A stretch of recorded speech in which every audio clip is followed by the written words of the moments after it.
one of the things that I got from your session, I mean, a lot of things, was about giving yourself permission to not only dream, but permission to fall down, permission to have those meltdowns, but also permission you need to get back up and go after it. So one of the things that I know a lot of people struggle with is the whole family dynamic and then the business aspect and the entrepreneurial aspect.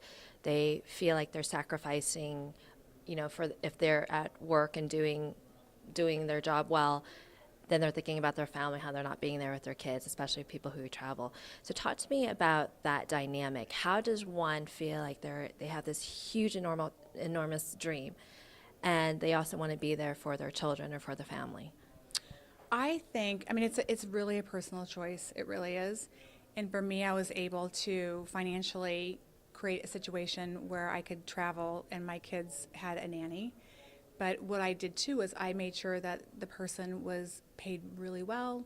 She was part of our family. She lived in a very small quarters with us at all times. I didn't want my kids to be having something that wasn't consistent. Right. And so I created a consistent environment for them. And then we talked about it.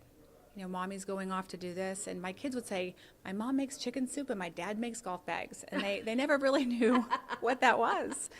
And, but my husband and I never gave it a lot of energy. So it was just normal.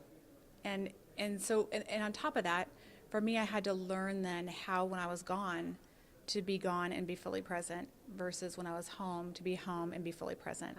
Because I feel like it's a tug of war a lot for a lot of women, especially younger women. Mm-hmm. And I honestly believe, and I have 2 kids, and I have a lot of friends who joke with me and say, it's not fair, your kids are so good. I say, well, that's because I wasn't home to influence them. But, I kind of gave them permission, too, to believe in themselves, because I would have to go, my husband would be home, but I would say, I believe in you, and I know you can do this. And so I wasn't around a lot to say don't or you can't or those things. And I think at the end of the day, as hard as it was, it really did pay off. And I think the more we have a passion and a purpose, the more our kids see what that looks like, because so often kids don't see what that looks like. Yeah. They see parents being stuck in jobs they hate, coming home and complaining, drinking too much, eating too much, whatever it is. And this is a way of really, like, it's monkey see, monkey do. Yeah. And I feel like I did that. I hope I did that. And my boys say I did that. So far, so good. They're 17 and 20.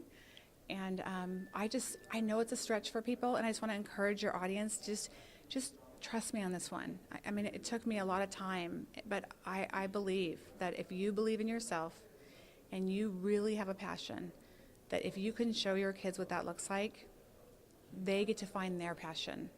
And no parent wants anything more than for their kids to find their passion. Thank you so much, Patty, for your service and all that you do and who you are. And I really look forward to getting to know you. And I mean this from the bottom of my heart. And I'm putting out there that I know that one day we'll be working together as well. Thank you. Thank you. And I'm proud of you. You're doing a great job, and you're awesome. You're a great example for women. Oh, thank you. And quit making me cry, by the way. You're so cute. Oh, thank you.